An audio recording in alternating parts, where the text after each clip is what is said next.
저는 올해 40살이 된 광고 대행사 부대표로 일하고 있는 사람입니다. 사람들은 부러워하죠. 안정된 직장, 예쁜 아내, 건강한 아들까지. 남부럽지 않은 삶이라고요.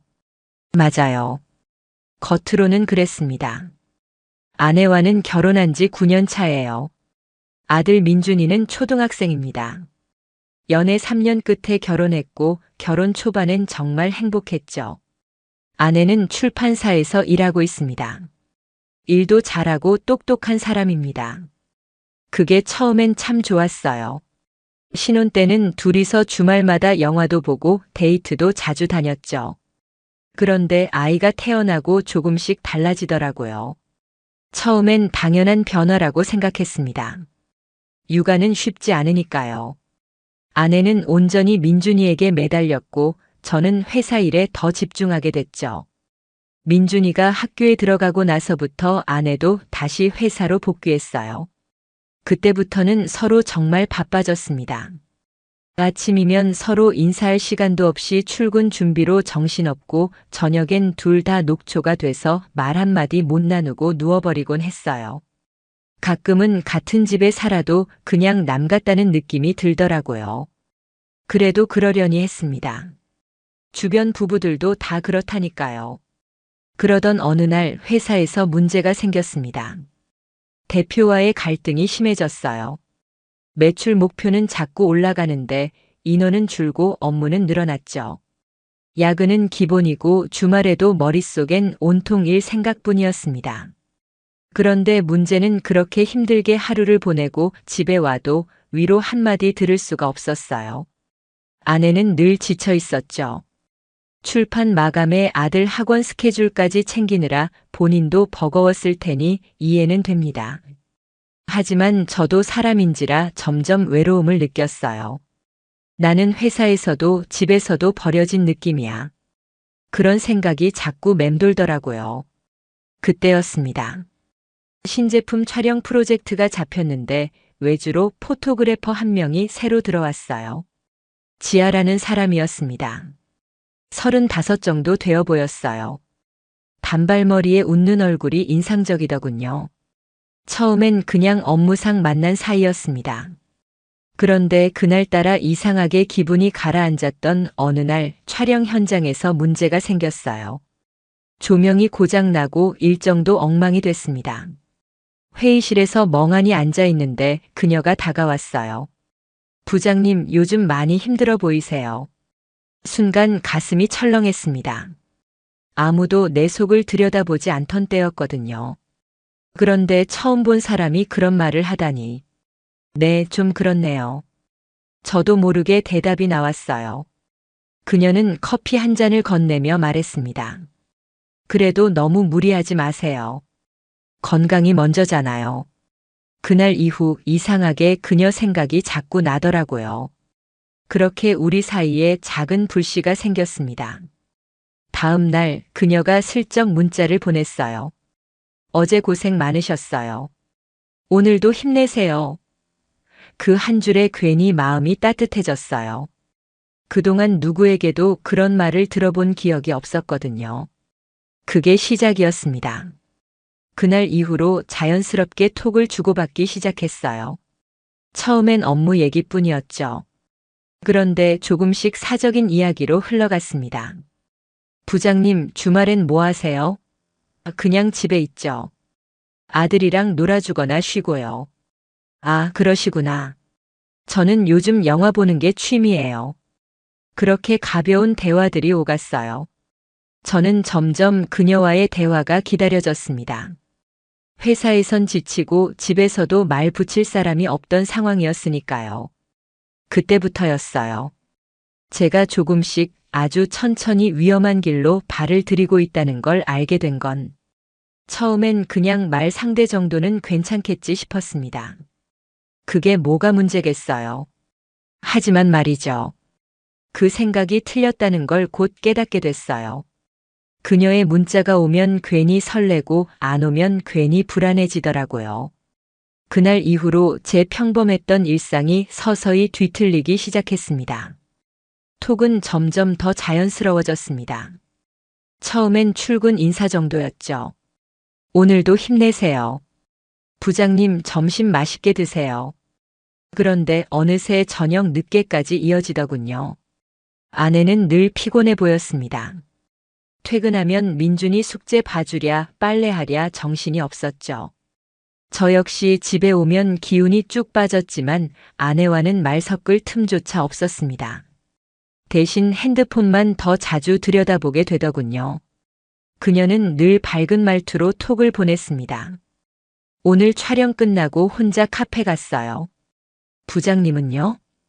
그때마다 괜히 기분이 좋아졌어요. 왠지 누군가 내 하루를 궁금해 해주는 느낌이었거든요. 점점 톡을 기다리게 됐습니다.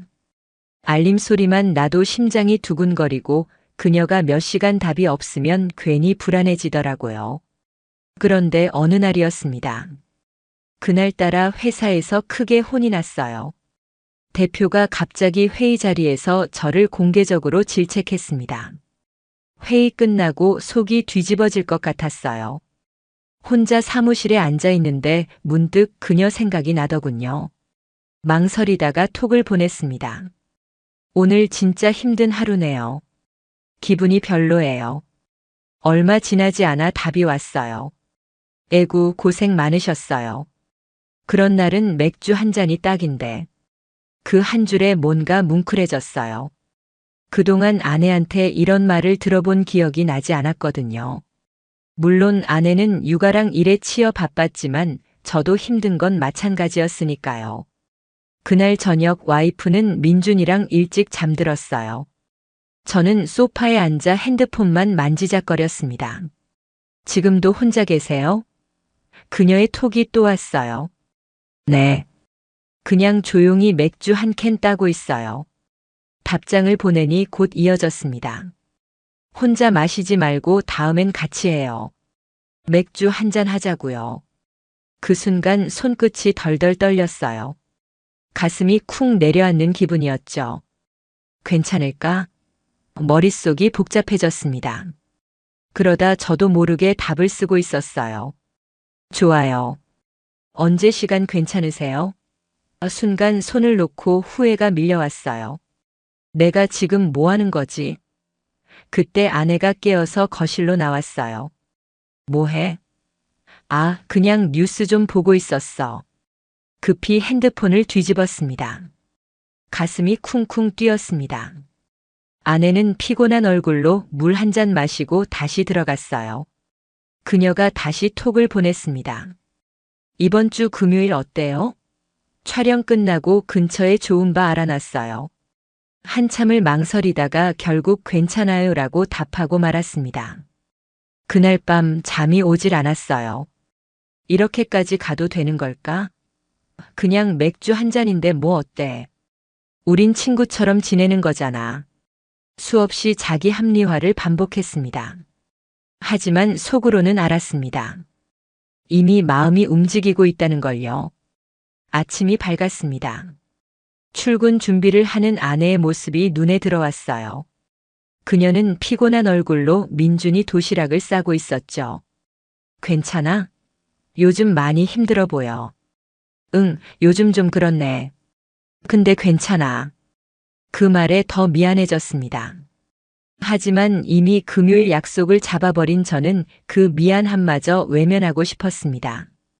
그날부터 시간이 참 안 가더군요. 금요일만 기다리게 됐어요. 어느새 톡 알림을 기다리는 제 자신이 낯설게 느껴졌습니다. 이게 정말 괜찮은 걸까? 머릿속이 뒤죽박죽이었죠. 그렇게 위험한 발걸음은 점점 더 깊어지고 있었습니다. 드디어 금요일이 됐습니다. 아침부터 온몸이 묘하게 긴장되더군요. 가슴이 자꾸 쿵쾅거렸어요. 출근 준비를 하는데도 마음이 어딘가 붕 떠 있었습니다. 와이프는 평소처럼 민준이 도시락을 준비하고 있었어요. 저는 괜히 눈을 피하며 옷매무새를 정리했습니다. 혹시 오늘 저녁 약속이 들킬까봐 괜히 불안하더군요. 하지만 아내는 별다른 의심 없이 바쁜 아침을 보내고 있었어요. 그 모습에 더 미안해졌습니다. 가슴 한쪽이 먹먹했어요. 그냥 맥주 한잔 하는 건데 머릿속으로 수없이 변명을 되뇌었지만 마음 한구석이 편하진 않았습니다. 출근길 내내 핸드폰만 들여다보게 되더군요. 혹시 그녀가 톡을 보냈을까 싶어서요. 사무실에 도착하자마자 알림이 떴습니다. 오늘 저녁 기대돼요. 그 한 줄에 심장이 빠르게 뛰었습니다. 숨이 턱 막히는 느낌이었어요. 그렇게 하루 종일 일에 집중할 수가 없었습니다. 회의 때도 딴 생각만 났어요. 이렇게까지 가도 되는 걸까? 아니야, 그냥 술 한잔 하는 거잖아. 머릿속이 온통 복잡했습니다. 그러면서도 이상하게 기다려지더군요. 퇴근 시간이 가까워질수록 손끝이 덜덜 떨렸습니다. 드디어 퇴근 시간이 됐고 그녀에게 톡이 왔습니다. 퇴근하셨어요? 저는 거의 다 끝났어요. 거기서 뵐게요. 네. 이제 나가요. 답장을 보내고 자리를 정리했습니다. 괜히 주위를 두리번거리며 나왔어요. 혹시라도 누군가 볼까봐. 그렇게 저는 약속 장소로 향했습니다. 그녀는 먼저 와 있었습니다. 긴 코트를 입고 있었고 평소보다 훨씬 여성스러워 보였어요. 오셨어요? 오늘 정말 고생 많으셨어요. 그 말에 가슴이 먹먹해졌습니다. 오늘 하루 정말 힘들었어. 그녀가 잔을 들며 말했어요. 그래도 오늘 하루는 잊어버리고 편하게 마셔요. 잔을 부딪히는 순간 머릿속이 멍해졌어요. 그렇게 자연스럽게 대화가 시작됐습니다. 일 얘기, 취미 얘기, 고민까지. 그녀는 제 얘기를 정말 잘 들어줬어요. 그게 얼마나 오랜만인지 모릅니다. 와이프는 요즘 늘 지쳐 있었고 서로 말 붙일 틈도 없었으니까요. 잔이 몇 번이나 비워졌는지 모르겠습니다. 술 기운이 올라오니 마음도 느슨해졌어요. 그녀는 제 쪽으로 몸을 살짝 기울이며 말했습니다. 부장님은 참 좋은 분 같아요. 아내분이 부럽네요. 그 말에 가슴이 철렁했습니다. 아, 그런가요? 요즘은 저도 잘 모르겠어요. 한숨이 절로 나왔습니다. 그녀는 조용히 손을 내밀더니 제 손등을 가볍게 덮었습니다. 숨이 막혔어요. 머릿속이 하얘졌습니다. 본능적으로 빼야 한다고 생각했지만 그러지 못했습니다. 가슴이 미친 듯이 뛰었어요. 그녀는 눈을 바라보며 부드럽게 말했습니다. 가끔은 이런 시간도 필요한 거잖아요. 그 말이 핑계처럼 들렸지만 이상하게 위로가 됐습니다. 그 손을 뿌리치지 못한 채 그대로 앉아 있었습니다. 그녀가 조용히 말을 꺼냈어요. 이 근처에 좋은 바 알아놨어요. 좀 더 편하게 있을까요? 한참을 망설이다가 고개를 끄덕이고 말았습니다. 그러다가 결국 가까운 호텔로 자리를 옮겼습니다. 솔직히 말하면 그때까지만 해도 이러면 안 되는데라는 생각은 있었어요. 하지만 이미 너무 멀리 와버렸다는 느낌이 더 강했습니다. 호텔방 안. 긴장감이 극에 달했습니다. 그녀가 먼저 다가왔고 저는 결국 그 유혹을 뿌리치지 못했습니다. 순간 세상이 무너지는 느낌이었습니다. 가슴이 찢어지는 아픔이 밀려왔어요.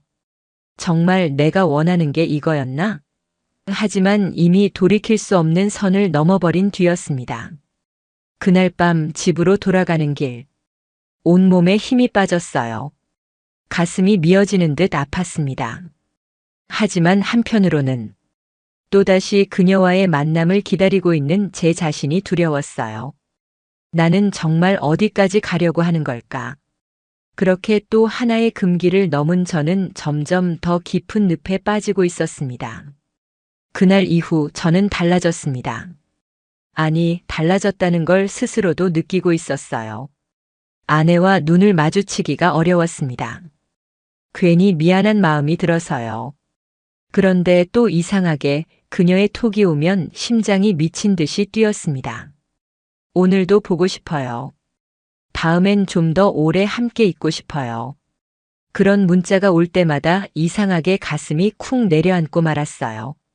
나는 지금 뭐하고 있는 거지 후회가 몰려왔지만 그녀를 향한 마음은 점점 더 커지고 있었습니다. 며칠 후 그녀가 톡을 보냈어요. 이번 주에도 시간 되면 또 보고 싶어요.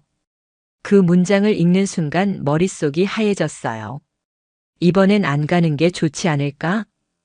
그냥 잠깐 술 한 잔만 하고 오자. 자기 합리화가 끝도 없이 이어졌습니다. 그리고 결국 또 약속을 잡고 말았어요. 그렇게 두 번째 만남이 이루어졌습니다. 이번엔 훨씬 자연스러웠어요. 우리는 맥주 몇 잔을 마시고 모텔로 향했습니다. 그때부터는 이상하게 두려움보다 설렘이 더 컸던 것 같아요.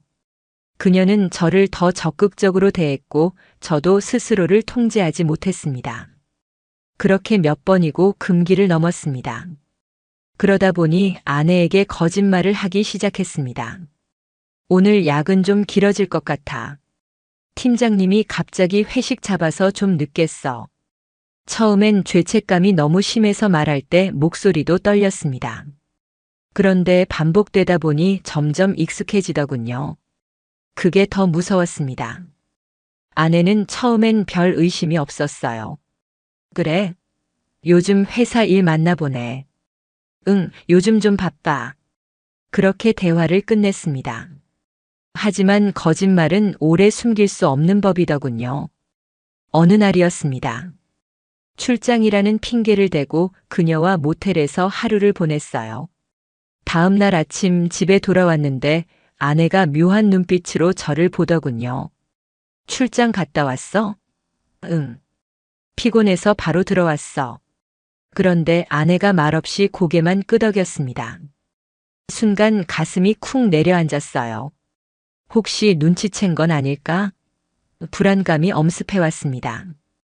그날 밤 저는 평소보다 더 살갑게 굴었습니다. 오늘 민준이는 잘 잤어? 응. 잘 놀다 왔어. 아내는 그저 짧게 대답만 하더군요. 눈빛은 여전히 묘했습니다. 그날 밤 잠이 오지 않았어요. 식은땀이 흘렀습니다. 들켰나 아직까진 아닐 거야. 티내지 말자. 평소처럼 행동하자. 스스로를 그렇게 다독였습니다. 하지만 아내는 분명 뭔가 이상함을 감지한 눈치였습니다. 그리고 저는 그 와중에도 또 그녀와의 만남을 기다리고 있었습니다. 이제 정말 그만둬야 하지 않을까? 수십 번 생각했지만 그녀의 톡 한 줄이면 다시 무너지고 말았어요. 그립다. 또 보고 싶어요. 그렇게 저는 점점 더 깊은 늪으로 빠져들고 있었습니다. 그리고 아내는 분명 조금씩 저의 변화를 알아차리고 있었습니다. 그때부터였습니다. 제 일상은 완전히 달라졌어요. 회사, 집, 그리고 그녀. 세 가지 삶을 따로따로 사는 느낌이었습니다. 아침엔 평소처럼 출근하고 회사에선 멍하니 핸드폰만 바라보게 되더군요. 그녀의 톡이 언제 올까 회의 중에도 괜히 핸드폰을 쳐다보게 됐어요. 보고 싶어요. 오늘도 만날 수 있을까요? 그 한 줄이면 가슴이 쿵 내려앉았습니다. 숨이 막혔어요. 머릿속은 온통 그녀 생각뿐이었고 업무는 뒷전으로 밀려났습니다. 회의 자료를 놓치기도 하고 보고서 제출도 자꾸 늦어졌어요. 대표에게 몇 번이나 눈치를 받았습니다. 요즘 왜 그래? 예전 같지 않잖아. 죄송합니다. 정신이 좀 없어서요. 입술이 바짝 말라왔습니다. 그러면서도 그녀와의 만남은 계속 이어졌어요. 이번 주는 며칠이나 만날 수 있어요? 글쎄, 최대한 시간 만들어 볼게요. 이런 톡을 주고받으며 하루하루가 흘러갔습니다. 자연스럽게 거짓말도 늘어났죠. 오늘 야근 있어. 출장 잡혀서 지방 다녀와야 해. 대표님이 갑자기 회식하재. 와이프는 처음엔 믿는 눈치였어요. 그래? 요즘 일 진짜 많나 보네. 민준이도 아빠 못 봐서 아쉬워하던데. 그 말에 가슴이 찢어지는 듯 아팠습니다. 하지만 그 아픔보다 그녀를 향한 욕망이 더 강했습니다. 그렇게 만남은 더 잦아졌습니다. 모텔 출입도 익숙해졌어요. 처음엔 조마조마했지만 이제는 아무렇지 않게 행동하고 있는 제 모습이 낯설게 느껴졌습니다. 그러다 어느 날이었어요. 출장 핑계를 대고 그녀와 하루를 보내고 돌아왔는데 와이프가 묘한 눈빛으로 저를 바라보더군요. 출장 잘 다녀왔어? 응. 피곤해서 바로 들어왔어. 대답은 했지만 심장이 미친 듯이 뛰었습니다. 그런데 와이프는 그냥 고개를 끄덕이며 말했어요. 그래. 씻고 쉬어. 그 말이 어쩐지 평소와 달라 보였습니다. 왠지 모르게 싸늘했어요. 그날 밤 와이프는 저녁을 같이 먹자고도 하지 않았어요. 저는 혼자 소파에 앉아 밥을 먹었습니다. 왠지 모르게 불안감이 밀려왔어요. 혹시 눈치챈 건 아닐까? 그 생각에 식은땀이 흘렀어요. 그런데도 저는 그녀와의 톡을 끊지 못했습니다. 오늘도 너무 행복했어요. 언제 또 만나요? 그 문자를 보는 순간 또다시 심장이 빠르게 뛰었습니다. 머릿속은 복잡했어요. 이제 정말 그만둬야 하지 않을까? 근데 아직은 아니다. 조금만 더. 스스로를 변명으로 감싸며 계속 거짓말을 이어갔습니다. 그런데 와이프의 태도는 점점 달라지고 있었어요. 저녁마다 예전처럼 반갑게 맞이하지 않고 대화도 짧아졌습니다. 어느 날은 제가 먼저 말을 걸었어요. 요즘 왜 그래? 무슨 일 있어? 와이프는 고개를 숙이며 말했습니다. 그냥 요즘 좀 피곤해서. 그 말투가 묘하게 싸늘했습니다. 그때부터 저는 더 초조해졌어요. 혹시 와이프가 뭔가 알아버린 건 아닐까? 그 생각이 머릿속을 떠나지 않았습니다. 그런데도 저는 또다시 그녀와의 만남을 약속하고 말았습니다. 그게 그때 제 모습이었습니다. 완전히 무너지고 있었던 거죠. 그리고 그때는 몰랐습니다. 와이프가 이미 조용히 움직이고 있었다는 걸요.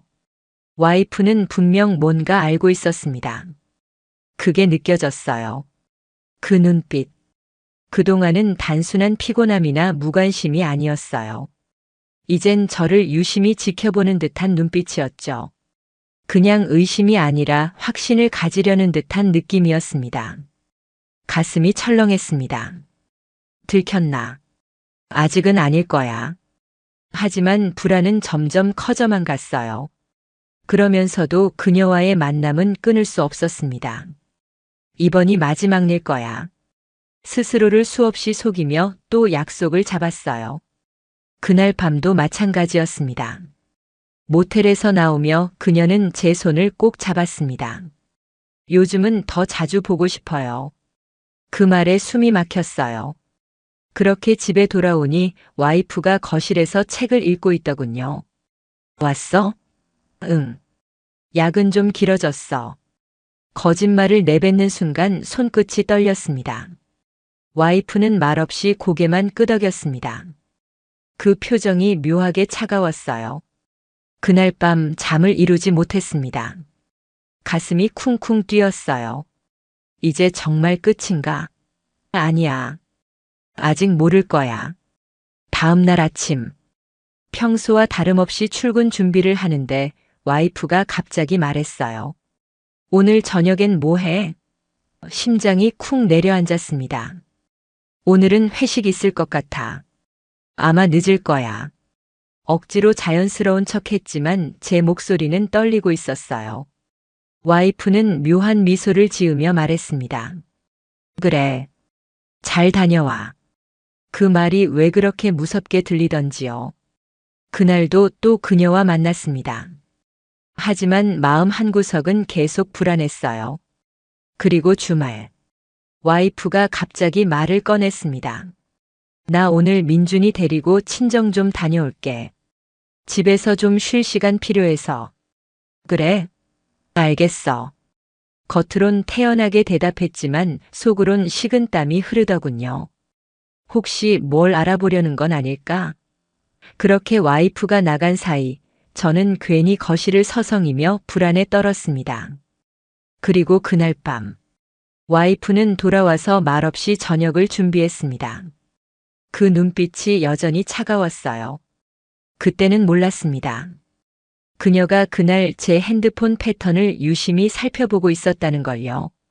며칠 후, 저는 퇴근 후 샤워를 하고 있었어요. 평소처럼 핸드폰을 침대 위에 두고 들어갔죠. 그런데 이상했습니다.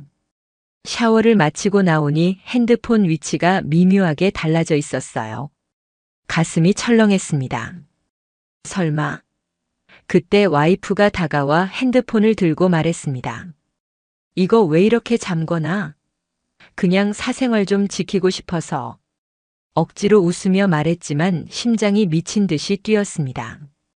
그날 밤, 와이프는 제가 잠든 척할 때 조용히 움직였습니다. 제가 눈을 감고 있을 때였어요.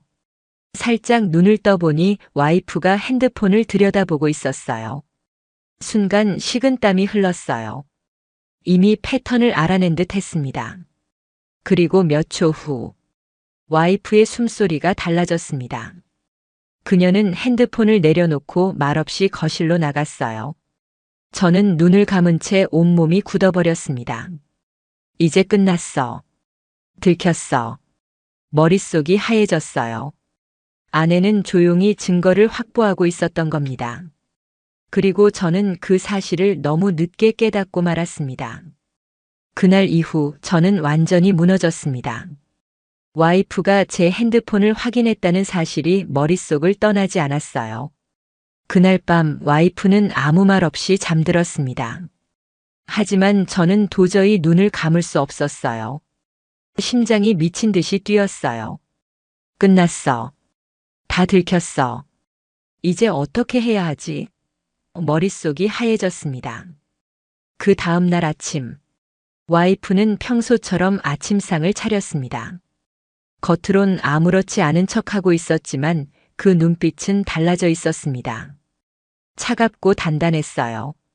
오늘도 회사 가야지? 응. 그래야지.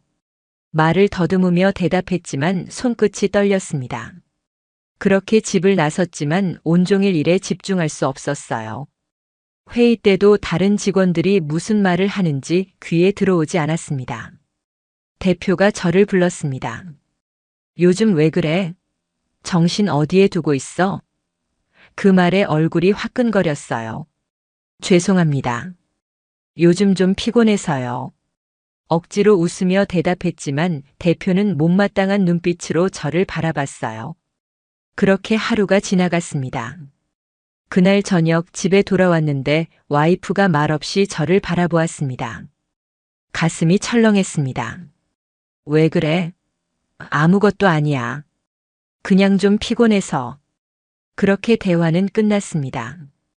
그날 밤, 저는 와이프가 잠든 줄 알고 핸드폰을 확인했습니다. 그런데 톡창에는 그녀의 메시지가 그대로 남아 있었습니다. 보고 싶어요. 언제 또 만나요? 순간 숨이 멎는 것 같았어요. 이걸 못 지웠어? 그때였습니다. 와이프가 조용히 눈을 떴습니다. 그렇게 좋았어? 가슴이 찢어지는 아픔이 밀려왔어요. 무슨 소리야 말을 더듬었지만 이미 모든 게 들통난 상황이었어요. 와이프는 눈빛 하나 변하지 않고 말했습니다. 다 봤어. 나. 그 말에 머릿속이 하얘졌어요. 숨이 막혔어요. 그날 밤 와이프는 더 이상 아무 말도 하지 않았습니다. 그저 민준이 방으로 들어가 문을 닫아버렸어요. 저는 거실에 혼자 앉아 있었습니다. 그렇게 아침이 밝았습니다. 와이프는 평소처럼 민준이를 챙겼습니다. 아무렇지 않은 척 행동했어요. 그게 더 무서웠어요. 저는 기회를 봐서 말을 꺼냈습니다. 미안해. 내가 잘못했어. 그런데 와이프는 고개만 끄덕였습니다. 지금은 말하고 싶지 않아.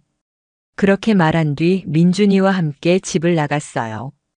그 모습이 너무 담담해서 더 두려웠습니다. 그때는 몰랐어요. 와이프가 이미 변호사와 연락을 시작했다는 걸요. 그로부터 며칠 후, 회사에서도 이상한 낌새가 돌기 시작했습니다. 대표가 저를 다시 불렀어요. 요즘 회사 이미지에 문제되는 소문이 돌고 있다는데 무슨 일 있어? 순간 식은땀이 흘렀어요. 그럴 리가요. 별일 없어요. 억지로 웃었지만 대표는 더 이상 믿지 않는 눈치였어요. 그날 밤, 와이프는 말없이 서류 하나를 제 앞에 내밀었습니다. 변호사 선임했어. 준비해. 그 말에 세상이 무너지는 느낌이었어요.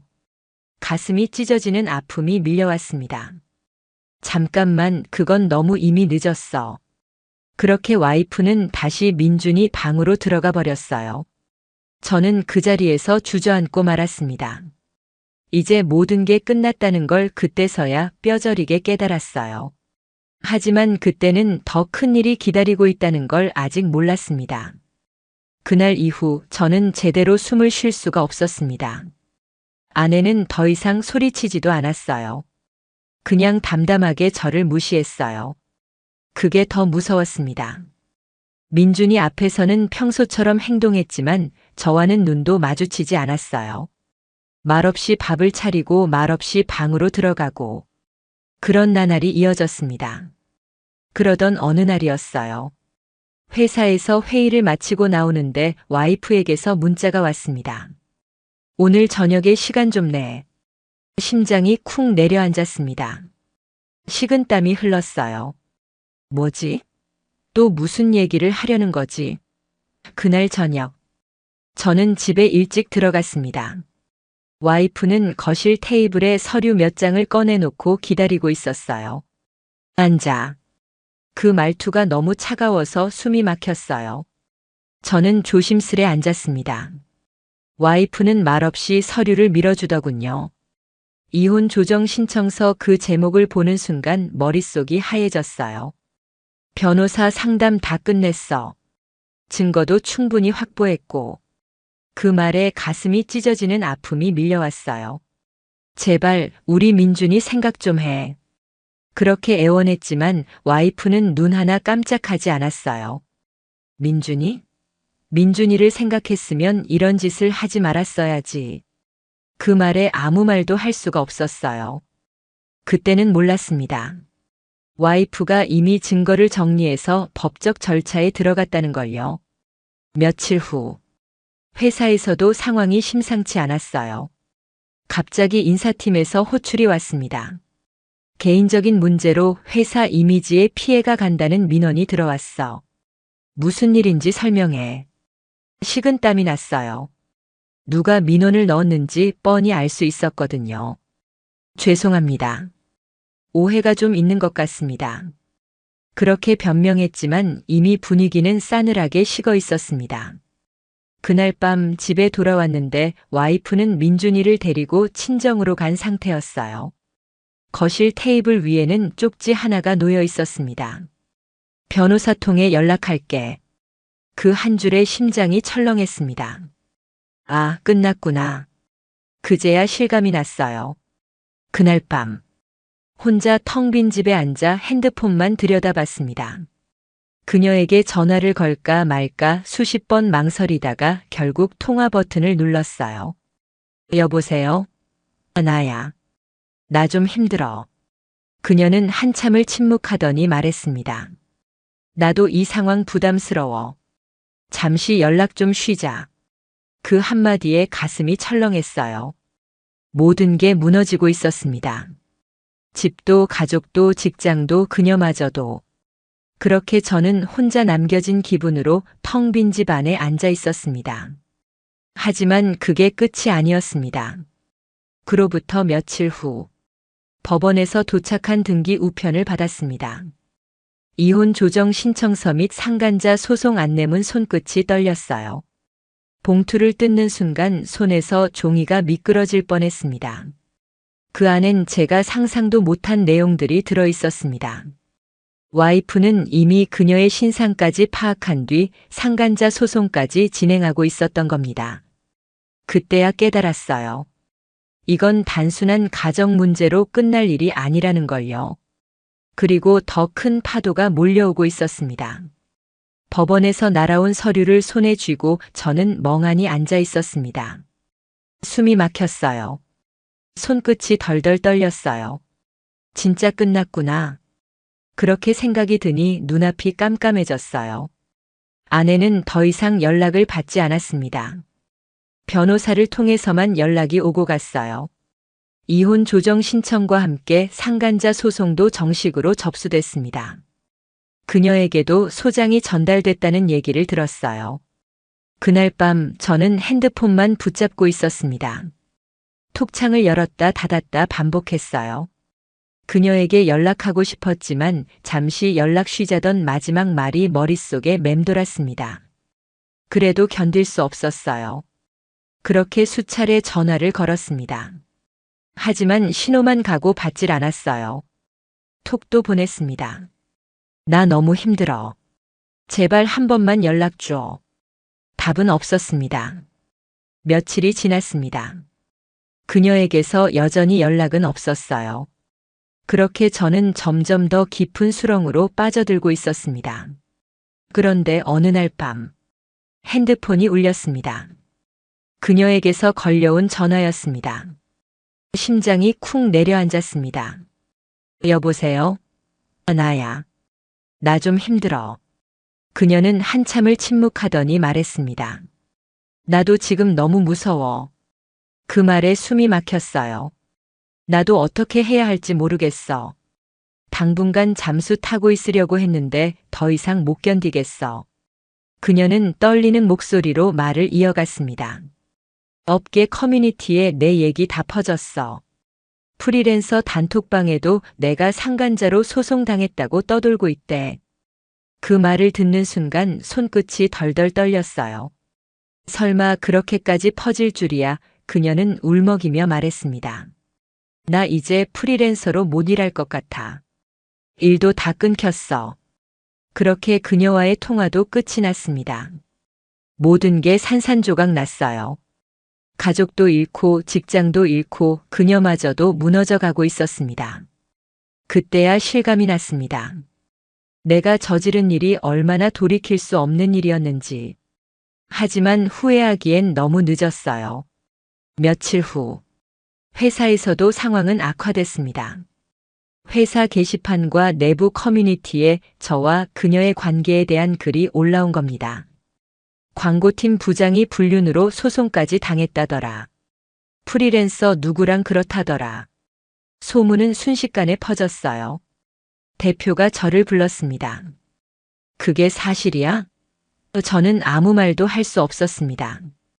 더는 회사 이미지에 타격을 줄 순 없어. 당분간 업무에서 빠져. 그렇게 저는 보직 해임 통보를 받았습니다. 숨이 막혔어요. 가슴이 철렁했습니다. 그날 밤 혼자 텅 빈 집에 앉아 핸드폰만 들여다봤습니다. 다시 톡을 보내볼까 망설이다가 결국 보내지 못했습니다. 그녀도 지금은 저를 원망할 테니까요.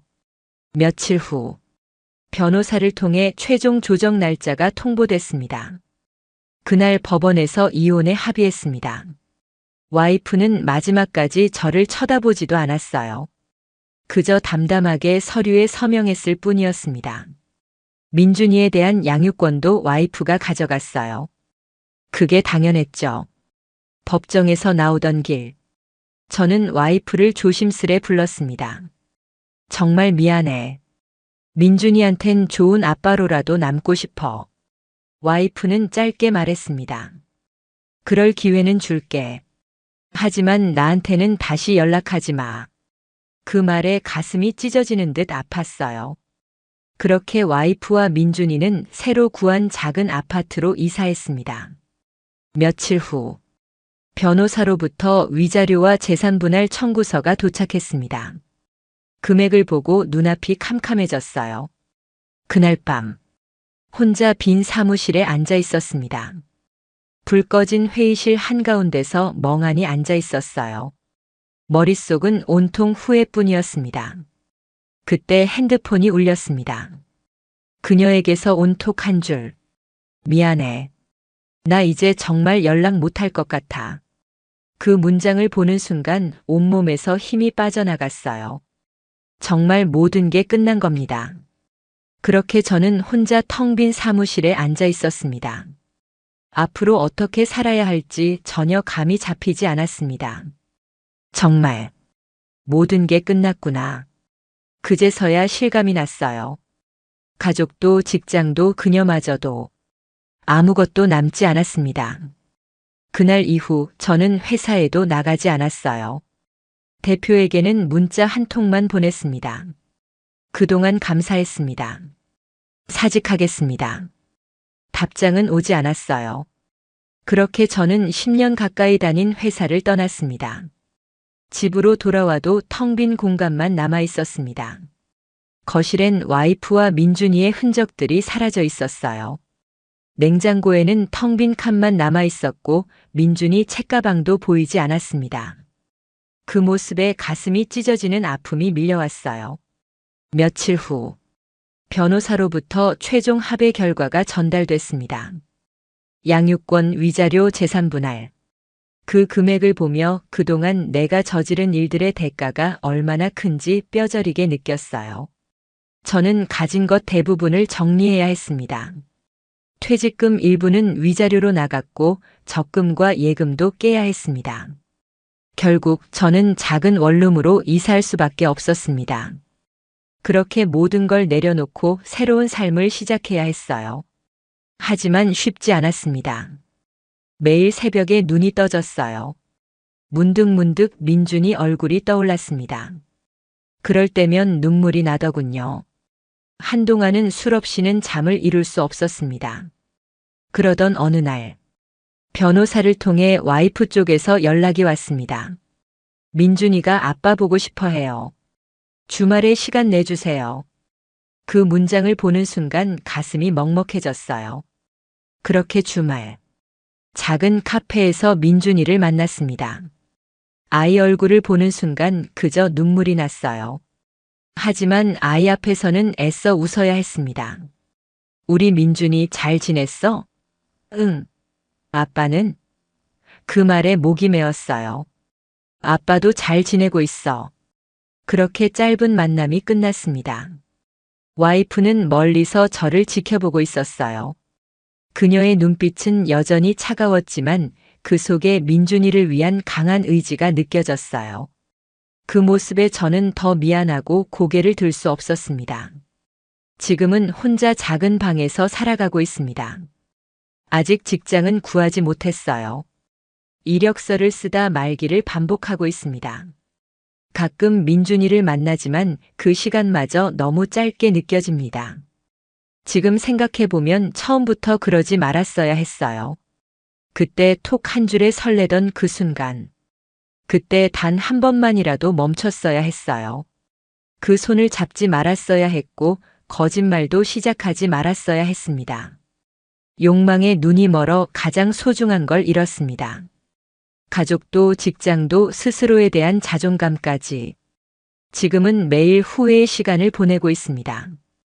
혹시 이 이야기를 듣고 계신 분들 중에 저와 같은 길을 걷고 있는 분이 있다면 부디 멈춰주세요. 그 순간의 감정 때문에 평생 후회하는 삶을 살게 될 수 있습니다. 저처럼 모든 걸 잃고 나서야 깨닫는 일이 없으시길 바랍니다.